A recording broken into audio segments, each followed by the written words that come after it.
Hi everyone, welcome to my E46 330ci. You're going to have to excuse the road noise. I've just pulled over at the side to let you see the car. Obviously, no, this is not for sale.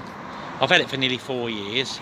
It's been at a body shop for 3 months. I've had 2 new wings put on, patterned ones, but they fit lovely. The shut lines are good, and I've had an M3 style front bumper put on. Now, I'm not trying to make it look like an M3, I must stress this. I prefer that bumper.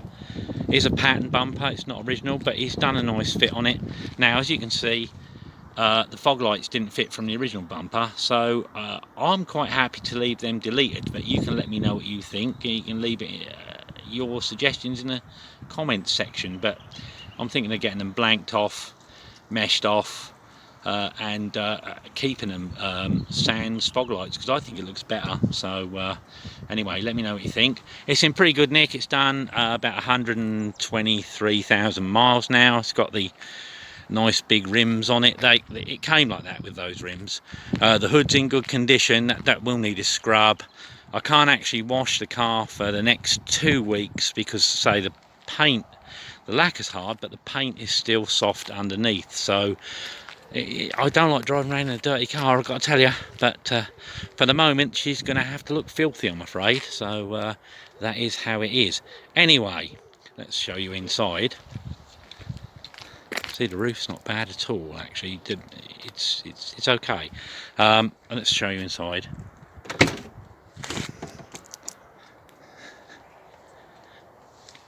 Now, the chap who had it before, he did like to smoke a pipe. So these seats did take a lot of cleaning and scrubbing, but generally they didn't come up too bad. I could do something with that centre armrest, but it isn't bad. I mean, yeah, she has done nearly 124,000 miles. She runs lovely. So I'll tell you what, let's get in and take her for a drive. In fact, can I do that now without turning everything off? Let's see. No, I can't. So, out on the road, you've got E46, love it. Got that lovely, smooth 3 litre straight 6, just doing its business, barely running at 123,000 miles. Average me at the moment about 24.5 miles per gallon. But I have found that with use, as this was a weekend warrior for me for a while, but when I started using it for work and commuting about and stuff, I found that actually went up to around about 30 miles per gallon. So all in all, not bad, because it's a heavy car. Now, I am putting it in soon for a gearbox service, oil change, filter change, and a seal on the torque converter. I think could do with replacing, just to give it some longevity. It's all fully service historied up.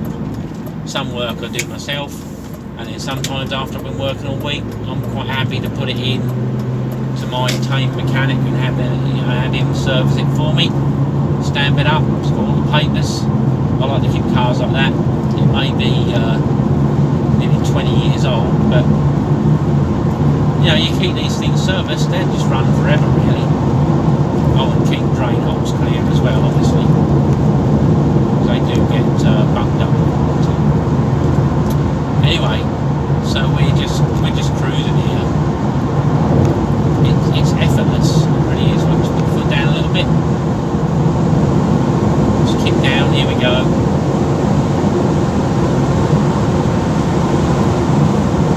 It's a beautiful car. I absolutely love it. I'll never sell this car. I'm keeping it. So yeah, I'm gonna leave the fog lights deleted off the front because I prefer it deleted.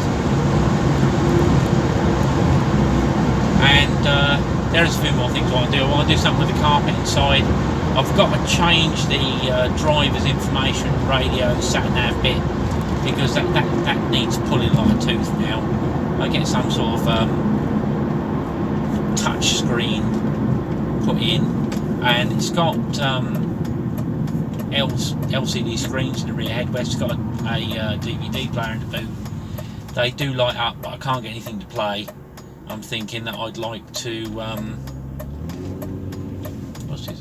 Let me message. I'm thinking that I would like to get it mated up so it all fits up, so I can watch me YouTube and me Netflix and me Prime and all that. I'm watching the car, obviously not while I'm driving, but if I'm out and about on the road trips, I do like the road trips. Would I recommend an E46 330? Yes, I certainly would. Yeah, I know, yeah, the 325, nice car. 323, kind of wish it was a 325, but really, it's an E46, it's got to be a 330. There's no getting around it. What I've had done on this, obviously it came with these larger M wheels, M Sport wheels. I put an M steering wheel on it. Obviously it's not an M, it's a CI. Lovely, it gets lots of comments. What I've got to do, I'd get the windscreen sorted, it's got a few chips in it. I've got to sort out this centre armrest, that's a little bit discoloured, but that's nothing serious. Like I say, really there's not too much to do to it, just keep it serviced, drive and enjoy it. Everything works as it should do. It's lovely with the roof down. I love it, the aircon all works. I love these cars, I love the sound they make. When you can always tell an i6 BM, especially the 330s, when you hear it pull away, and I have had people comment to me on that, even non-car heads that I know have said, oh Mark, when you pull away in that car, mate, it sounds gorgeous. And I must admit, hence I don't, it's got a CD in the back and I've got an MP3 player in here, but I very rarely use those, because I love the sound of the car. Okay, over bumpy roads, yeah, it's a convertible, and it is, I say, nearly 20 years old.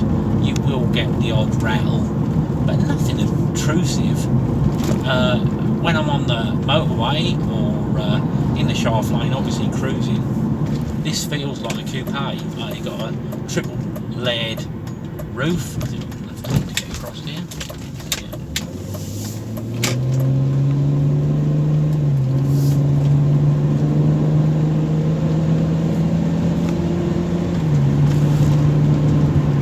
Change is nice and smooth. The engine just hums. This car loves to be driven, mainly to petrol stations, but you know what? I love it. I love this car. So, on this channel, you'll be seeing the Mark 1 Capri and how that is progressing. Driving that. You'll be seeing my assaulted Crossfire with its punched in nose. That's going to be off the road for months, but I refuse to let that car die. I'm not going through the insurance company. It was on plan to take it off the road anyway in the next year or so, and it was in very good condition, but it's at that point now I don't want it out on the road for any more winters or anything. But I'm going to keep it. Haters can leave your comments, that's fine. I don't mind, I didn't get it for you. But I'm sad to announce that yes, it will be resurrected. That is going to be the Jesus car, I'm afraid. So get used to it. Anyway, I've waffled on enough. I love cars. At least with the Crossfire being off the road, that now gives me an excuse to buy another Luxo barge. And I think I want a diesel Mercedes. Or I want something diesel that's interesting, something that's going to give me the miles. I'm also looking at Mondeo STs as well, because I had a diesel Mondeo for a little while that I moved that on, because I'm down to 3 cars at the moment. I did have 4. You know, I'd rather do this and have fun than lease a car for like 300 odd quid a month, just because it's pretty. Watch out, putty cat down here. So let the putty cat cross the road, because I like animals. I love cats. People who don't like cats are weird, by the way. you don't like cats, you're weird. So, my first video. There'll probably be some other adventures going on. Let's see how everything pans out. But if you love cars, I will be getting involved with some other interesting cars. But my quest is to find an interesting Mercedes, pretty much diesel, for between £1,000 and £1,500. That's the target I've set myself. Anyway, thanks for driving with me. Thanks for listening to me waffle. Like I say, this is probably awful, and it's my first video. But come back again. I'm not doing this for money or anything. I'm doing this for the love of cars. I have a love of cars. I'll just shut this off. I have a love of cars. I have a love of cars that you can, that were so expensive when brand new, and then they go through like the U-bend. I like to buy when they're in the U-bend, because the feeling of satisfaction as they come up the other side, and then people